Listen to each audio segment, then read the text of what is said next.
What's up, everybody? Big Herc 916 getting down with Fresh Out. You know how we do it over here. Hit that subscribe button, hit that like button, represent, and go to freshoutseries.com, pick you up some merch, sign up to be a member so you can catch up on all the activities we have going on our channel. I have with me here today a special guest, Kylie, and yeah, she's got a story to tell. We've been bringing more females on the channel by demand, and you won't be disappointed. Kylie, you know, we were just talking off camera, and you had an interesting career before you got locked up. Yeah, so it started, I was just in a relationship with a gentleman who was a local SWAT officer, and I grew up shooting with my dad, but when we got together it sort of took off, like it became a passion. So it started as like sort of just a side hobby, but then I started teaching CCW classes and just smaller stuff, and then working with local law enforcement like on the range. And that quickly ended, but it was something that, I mean, we spent pretty much every day after work doing, my weekends, because he lived on a big enough property where, I mean, it was like his backyard. We just spent, you know what I mean, being able to do whatever we wanted. And so going from that to the flip side of the criminal element, how did that come about? What happened? What was the situation? So after his relationship with him ended, it was super abusive, which you hear a lot. These closeted sort of cops who are just chauvinistic pricks in a lot of ways. I was living there with my 5-year-old daughter, and overnight he basically threw me out, like with me and my kid. My truck was in his name, so naturally when I left, like I couldn't steal a car that, even though I was paying for it, it wasn't mine. And I was just really depressed. So I had been on pain meds because of like an injury for my back, and after he kind of threw me out, I was jobless, sort of job hunting. I sent my daughter to Texas to live with my mom so I could get on my feet. It was supposed to be temporary. And within 5 months of that, I ended up strung out on heroin and in a car accident that killed somebody. Oh, shit. Yeah, so things pretty much escalated very quickly. I didn't have a lot of the tools to handle a lot of the stuff. Prior to being in a relationship with him, I was in a relationship with a fireman who was physically abusive, like in the worst way. So it just was like the recipe for the perfect sort of storm to addiction, you know. You know, it's great that you talk about that, because I was just talking with somebody else who had a family member who was caught up in like domestic violence and ended up put in a coma behind it because of just the situation. But you know, a lot of people don't know how serious that is, and you know, even if it's not physical, verbal abuse can be just as bad, you know. And yeah, you know, I really feel for a lot of women who are trapped in situations like that, who feel like they don't have any options. And you know, not only does it impact the kids, but you know, it can lead to other things, like you said. I mean, it led to kind of somewhat of your addiction. Yeah, I mean, the fireman that I was with, it started out as just sort of abuse emotionally, and then it was sexually as well. Like, he sort of tried to force me into a lifestyle of like swinging, if you will, but it wasn't ever healthy. Like, it was definitely a controlling thing. And after like the peak of it, he assaulted me on my birthday. I left and quickly sort of ended up in the relationship with that older gentleman who was twice my age. So he was like 52 when I was 26 at the time. And the fireman just kept escalating like his behavior to try to like get me to contact him or reach out, which I like ignored. And then finally he posted videos and pictures of me from those swinging sort of encounters like all over the internet, tagged my dad in them. What? Just sort of like he was just trying to get my attention, right? Wow. Some sort of response. At that point, I reported it, and it's a crime. It's a misdemeanor. And that actually eventually went to trial, and he lost his job with CAL FIRE. But it was just a very traumatic thing. Like, even the trial itself was humiliating. I had 12 strangers who were witnessing these like images of me. So I had to like identify in front of them how I knew those pictures were me with a laser pointer. And his attorney was trying to like make it seem like I was just crying wolf, but I enjoyed like the physical abuse and like nature of our relationship, which I didn't. So how'd you go from him to the second guy who was just as abusive? I almost said his name. He was more emotionally, he never put hands on me. But we started dating very casually, and I needed to move out of my apartment because the rent was being increased. And so he was like, come stay with me. It was just supposed to be a temporary thing.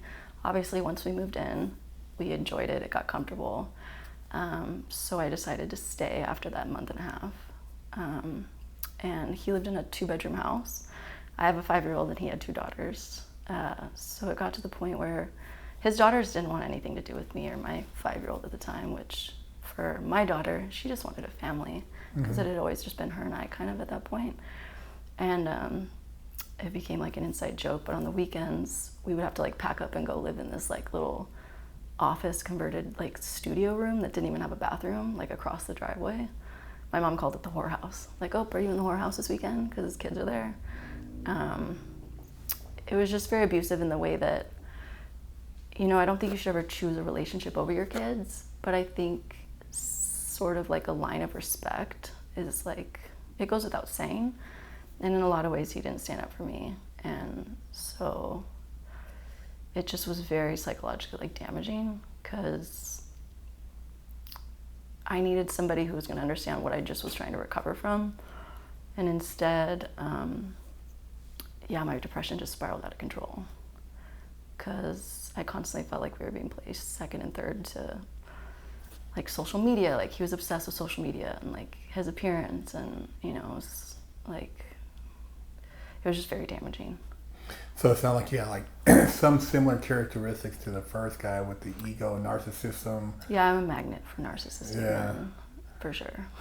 So, you know, at the time of your accident, you know, when your daughter was in Texas, I mean, when that happened, I mean, how'd you deal with that? I mean, were you pretty much, did they give you a bond, or were you just? So, it was severe. Like, the other gentleman died. He was a local high school teacher out of a small town in Kern County, just outside Bakersfield. I woke up in the hospital like 3 days later because I like died in surgery. Yeah, like it was, I'm lucky to be alive. Oh, wow. Like they basically told my mom when she got on a plane from Texas that I probably wouldn't be alive by the time she landed. So the car were total? Yeah, my engine was in my driver's seat. And shit. When they came up on the scene, somehow I had severe brain injury, so the last thing I remember is like getting gas that morning, still to this day. Oh, wow. I basically woke up handcuffed to a bed, and you know, they told me like, hey, you killed somebody. I had driven all the way from Ventura to like 20 minutes from my dad's, so I was like almost there. But they basically said like, you're going away forever, you know. It was just a lot. So I was in the hospital for 5 days and transported to jail. And I was given bail. Originally it was like $1 million, and then the judge at my first like arraignment set it to schedule, which was like $125,000. So that's a lot of money. Eventually I did bail out in April, so like 4 months after I was arrested. And you know, out on bail I was trying to like deal with all of that, but it was traumatic. You know, that's not something I think you just are naturally given the tools to sort of like exist with, you know, like that sort of trauma, especially with the reality that I still don't know to this day, like what happened. And they really don't either. Like, so like I was sober when I first got out, but then the thought of like me being in prison for life and like what that was gonna do to my family it was too much. So I just was like thrown headlong into an addiction that almost killed me. So, I mean, so going into trial then, I mean... I ended up taking a plea deal because I did hire a private attorney who said after reviewing my case, he's like, they don't even know what happened. They destroyed my car like a week after my accident. Oh, wow. It should have been sitting as evidence. But the reality is they were going to charge me with, so I had a few guns in my car that were legally registered to me and they were above board. But when you have a weapon and then you have any sort of narcotics in your system, the penalty's a little higher. Just because they consider it just more reckless and like gross negligent in a way. So my attorney said, look, I can beat this manslaughter. They don't have anything, but they're going to give you like 13 years for the guns. And that's black and white. They were mine. They're in my car. There was like no defense to that. He said, but if you don't want to take responsibility for this man's life, we'll go to trial. Because the victim's wife objected to the deal they offered me, which was 4 with half and a strike. But looking at the fact that my daughter was 36, I didn't feel like proving a point at that point was going to do anybody. Like, it wasn't going to bring anybody back. You know, it wasn't going to fix the damage that had been done. So I pled guilty and I went to prison. And that experience, I mean, I know it's very traumatic, but, you know, dealing with the victim's family and everything, and then your daughter and your family, was there anything you did to mentally try to prepare yourself for something like that? Because, I mean, it wasn't like you were running around committing crimes or anything like that. I mean, this is something that just, you know, it happened from, you know, dealing with a you know, abusive situation. I mean, how did you try to prepare yourself mentally, you know, especially having, you know, dealt with addiction? For going to prison? Yeah. When I eventually took my deal, I just resolved that, like, there was no way of going around it. It was just something I had to get through. The little 4 months that I did, because I was only out on bail, I believe from April to August, and I remanded, I think, like August 18th. I was just tired at that point. Like 2 days before I remanded, I'd overdosed for the first time, and like purposely, just because at that point I really didn't know like what my future was, and I just had this vision of being like a burden or like an embarrassment to my family that I didn't want to do. So the fact that I like walked away from that overdose, I was just tired. I just wanted to like get through it and have it be behind me. So I think like nothing really prepared me for it, as much as I just knew that like where I was coming from was not anywhere I wanted to like sit and live anymore. I couldn't.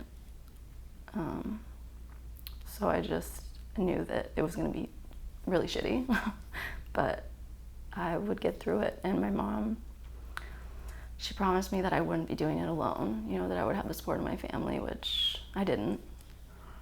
But that ended up being a blessing, I think, because it made me strong. But yeah, I don't think, I'd never been to jail before. I'd never even had like a speeding ticket. It was a culture shock, I think, completely. Was it more of a culture shock with dealing with the people that ran the jail or the people that you were doing time with? Because I know it could be traumatic on both sides. Well, county was very different. So like when I first got to jail, I was medically ad-segged because of like I had staples from here to like my waist because they had to cut me open. I was bleeding, my spleen ruptured, it was a mess. So like it was a gradual transition into like jail, if that makes sense, because I was by myself for about a month. It was the first time I ever definitely got into like a fight over something really petty and immature. And then when I got put into GP after I'd healed enough, I kind of saw both worlds. Like I saw people that were in there for, like actually that's when I met Purple. We were bunkies, and I just realized, like I feel like it just ingrained in my brain that like I didn't want this to be my life, because she was telling me stories, you know, especially about, that was like her, I don't know, just repetitive trip in there. And I just remember taking a look around like, I don't want this to become somewhere I'm comfortable. And ad-seg was definitely, so I was like in the hole basically, but for medical reasons. That was disgusting. Like, women are disgusting. They are. So much more than men. Girls were fighting through doors because obviously they're kept separate all the time. They get like 2-hour program, and they were like pooping in bags and like throwing them under each other. Yeah, and like at one point I asked the deputy to come down. I said, look, like I have an open wound to my chest cavity. Like if somebody because at one point they had moved me. They said, is there anybody in here you kind of get along with? We need the room for somebody else who's in trouble. And I was like picking like the best out of the worst.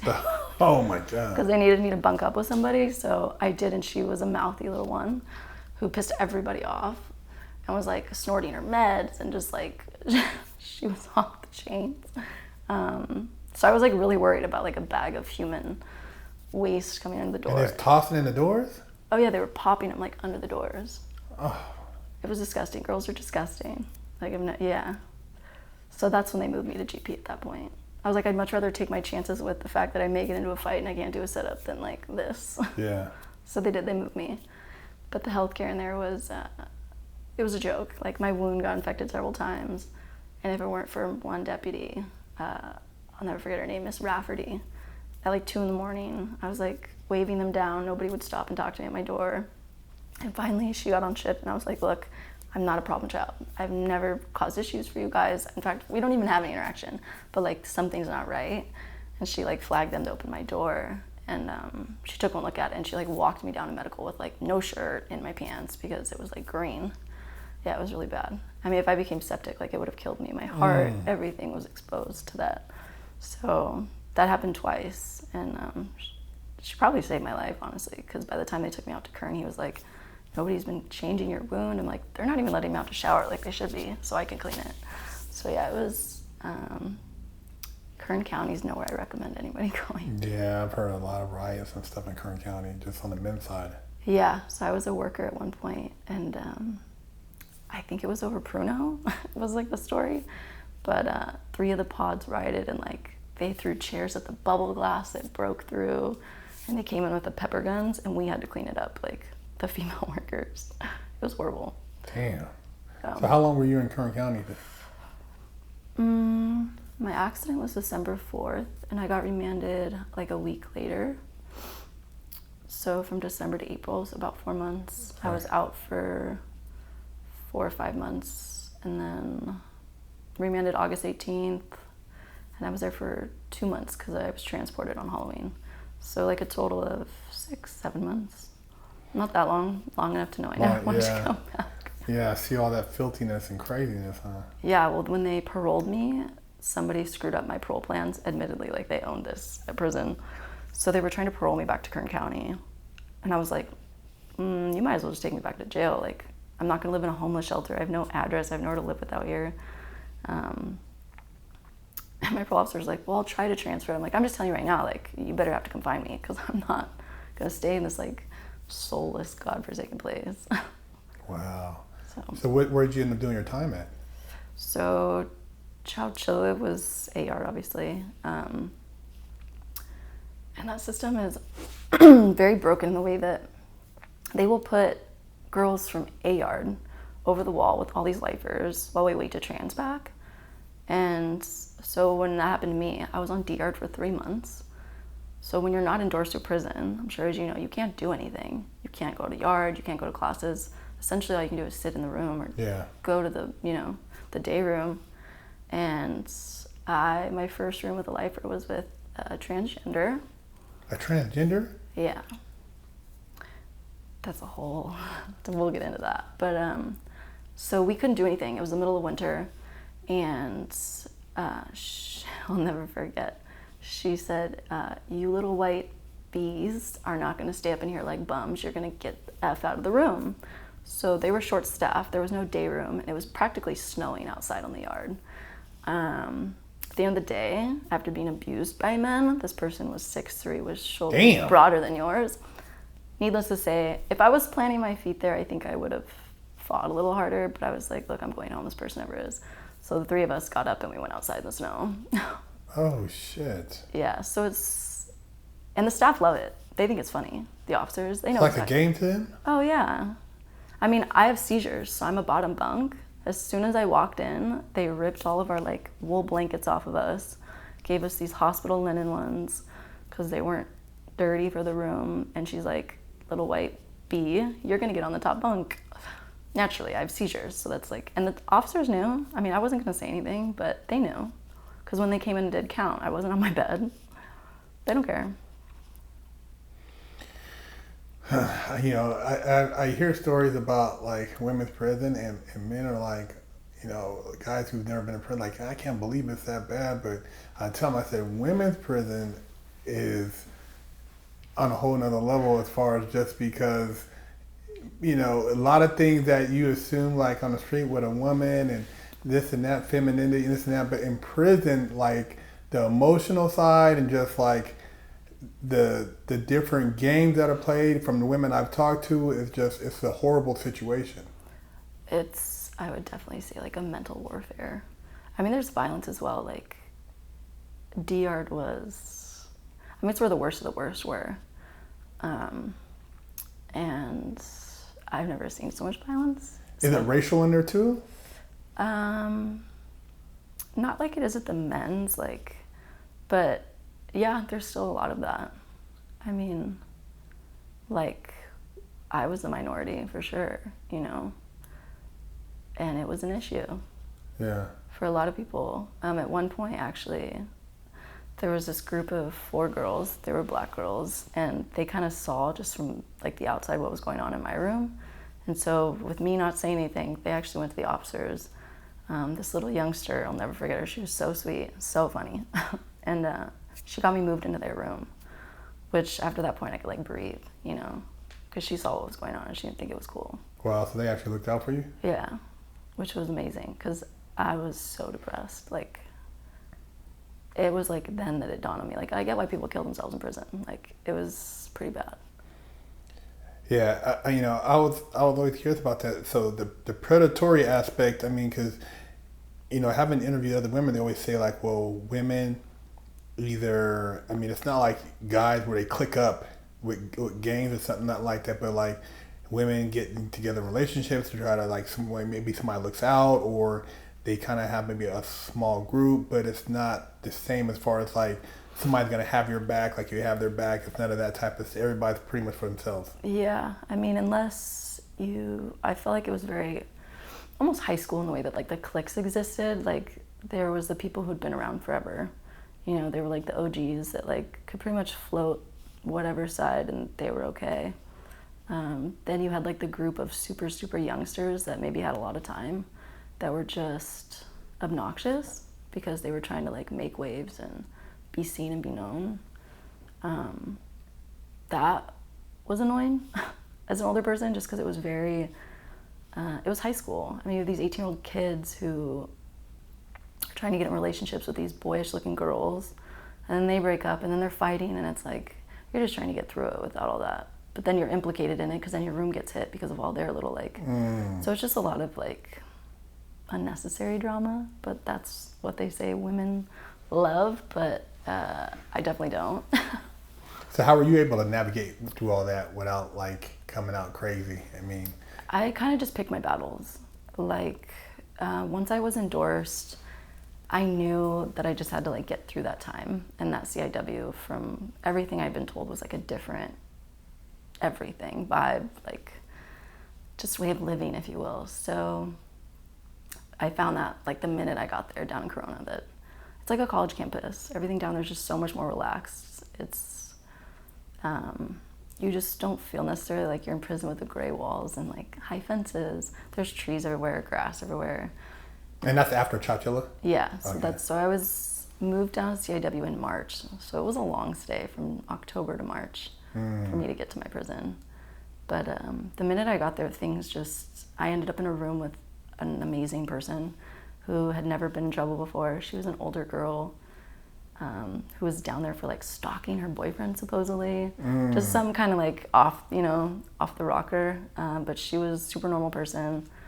And we definitely clicked in terms of like just interests and sort of background. So that was nice. And that's actually where I ran into Purple. I hadn't seen her since she left, and we were in the same building. We ended up being on the same job crew. So it was cool. It was, I mean, I don't want to go back. Yeah. But it was definitely much more like survivable. Yeah, it was a lot better than Chowchilla, and you're able to at least do a program without having to worry about the drama. I programmed all day. I mean, pretty much from when the doors pop, it's your job to get to where you need to go. You don't have people micromanaging you as much, which it's hard if you've never, you know what I mean, come from any sort of background like that, which I never had. But yeah, I mean, I went to school, I worked yard crew. It was cool.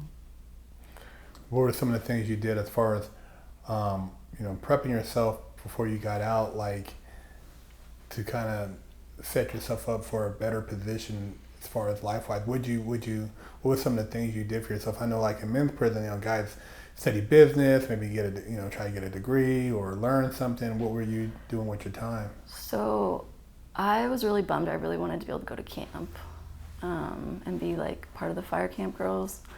Like, I was really looking forward to that because before my accident, I was almost done with nursing school. But because of my seizures, they were like, nope, absolutely not. So I was super bummed. And then even with college, like all the classes sort of like that were like a new skill set or sort of like would set me up on the outside.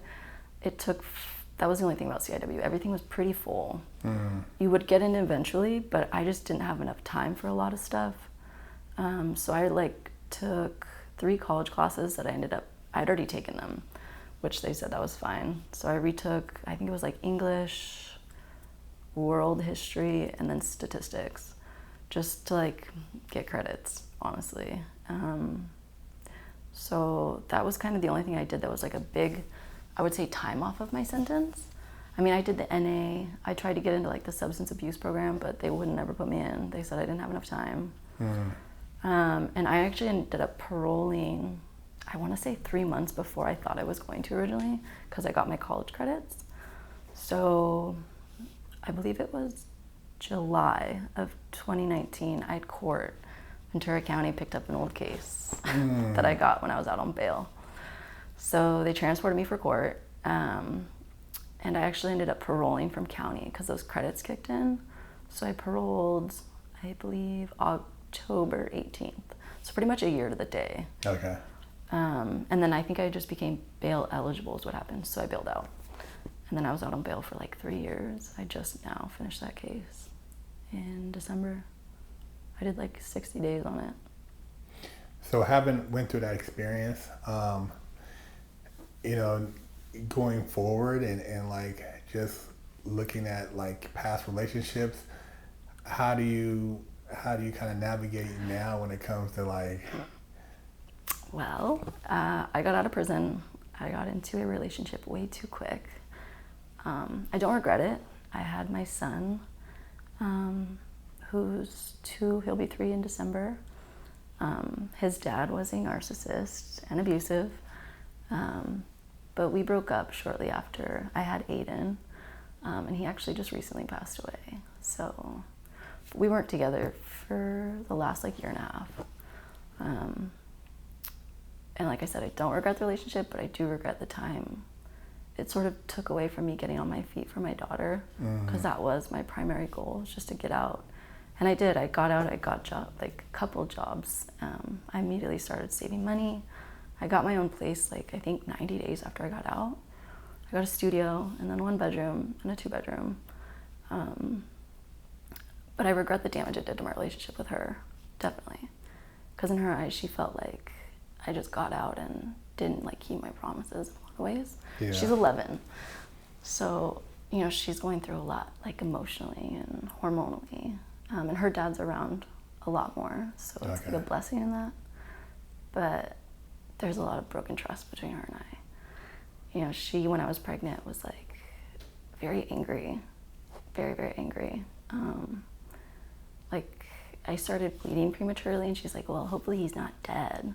So there was just a lot of like hurt on her end. Yeah, because she was kind of looking for that emotional bond because she had missed you over that period of time. Yeah, because it was her and I for the first, it was almost 7 years of her life. Wow. And then, I placed her with my mom so she'd be safe, which ended up being, I'm grateful for everything they've done for her, but at the same time, too, it's been really hard because she won't release her clutches in a lot of ways. And I believe she's doing it mostly out of, to be protective, but at the same time, too, like, it's been damaging to, like, both of us in the long run. So what are your plans now that you're off paper and you're kind of able to I'm not off paper. Okay. So I did 3 years high-risk parole, which everyone who I've talked to said was bullshit. Ventura County loves to follow their own rules. I never violated, but they made me do the full 3 years for some reason. I discharged in October, and then this old case that popped its head, I settled out in November, and I don't know what possessed me to sign, but I signed for a split sentence with a tail end of 40 months mandatory supervision. But I guess I looked at it as like, if I keep doing what I'm doing, I should be okay. But Ventura County, like, yeah, I regret it. Just gotta stay out the way. They just, it's different with parole because they don't make money off you.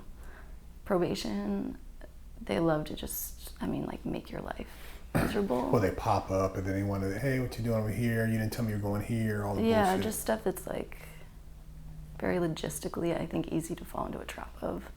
You know what I mean? But so far I'm doing okay. I test for them. But it's challenging with everything going on for sure. And what would you tell other young women who are watching this as far as feel that they're trapped in relationships with men who are abusive or narcissistic, or they're, chasing something that's not very healthy as far as relationships? I would say that men like that, they don't change. From a very logical data standpoint, the abuse always escalates, and especially if there's kids involved, I promise you it will get easier. It may not be in the beginning. Some women leave with nothing, literally the clothes on their back. But eventually, I think wondering every day if you're gonna wake up and God forbid, be beaten to the point of not waking up. Yeah. Because that's how it got for me. It wasn't worth it. It was worth every adversity I faced after that. But it's not easy, and you're gonna doubt yourself. And the trap, it's sort of like the abuse mentally. It sort of brainwashes you to believe you're nothing without them. But you are, I promise you. And that's not love. Because that's something for me as my daughter got older. I never wanted her to think that was okay, that was normal, because I was just gonna repeat history for her. Yeah. And that's why her dad and I got divorced, because it wasn't healthy. So. Yeah,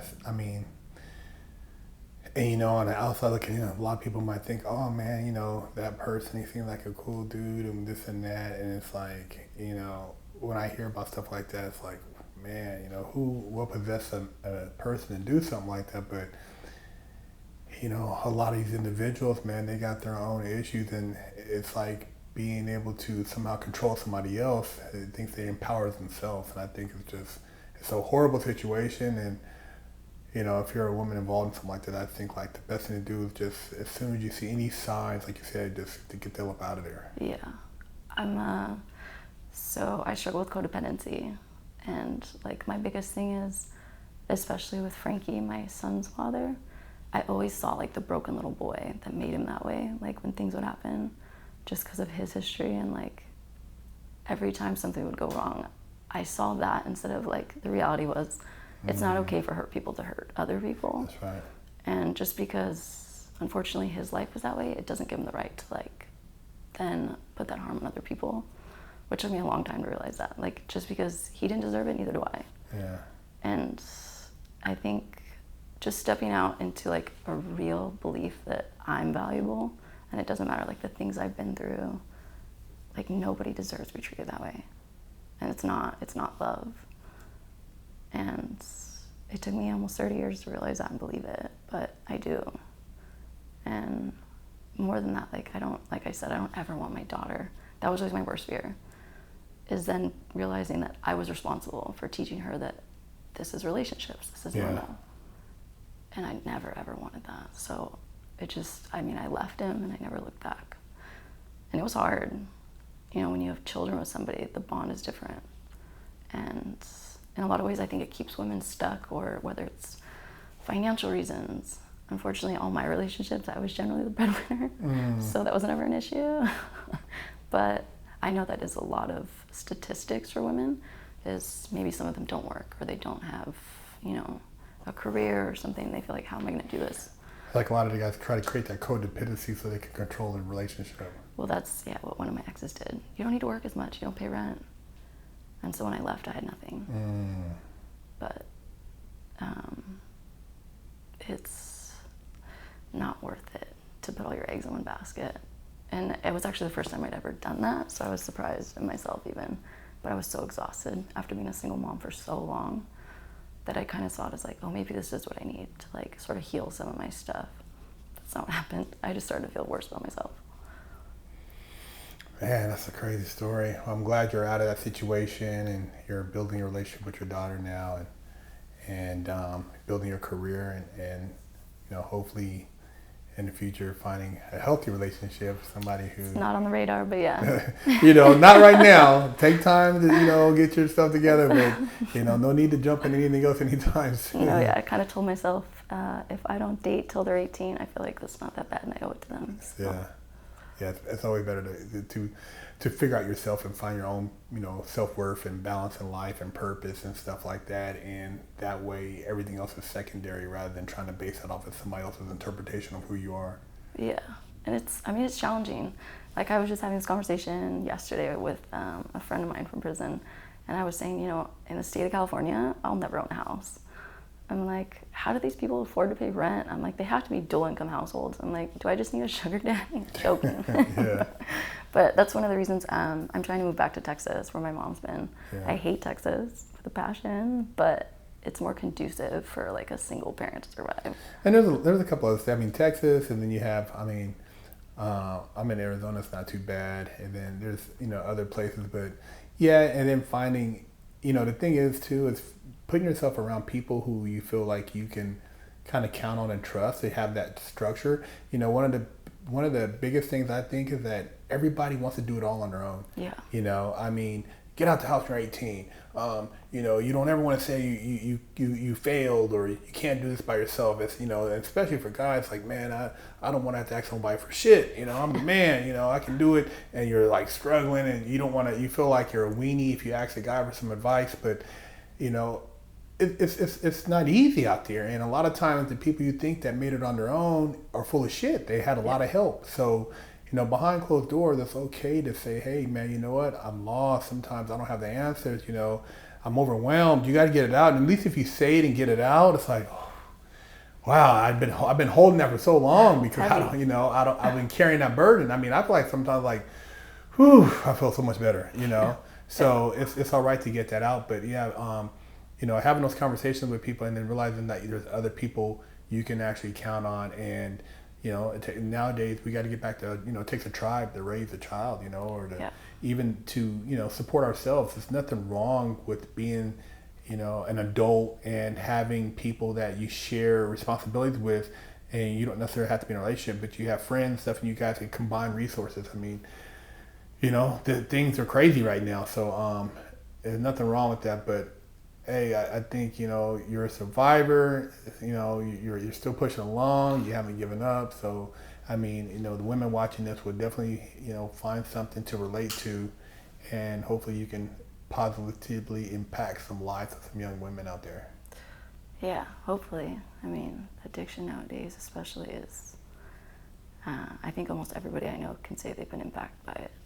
In a very close way, whether it's... I have a lot of relatives that, some have been this fentanyl stuff. Homeless for, I have one home for like 20-something years and having kids, and now the state has some of the kids. So it's like, it's rough, man, and there's nothing we can do until that person decides. But at this point, it's like, it's a lifestyle. So, like I said, I commend you on getting your life together and wish you much success. And I appreciate you coming on the channel. Yeah, thanks for having me. Big Herc 916, Kylie, fresh out. You tired of smelling like stanky butt, funky armpits? Wash your ass. Go to FreshOutSeries.com and pick you up a bar of soap.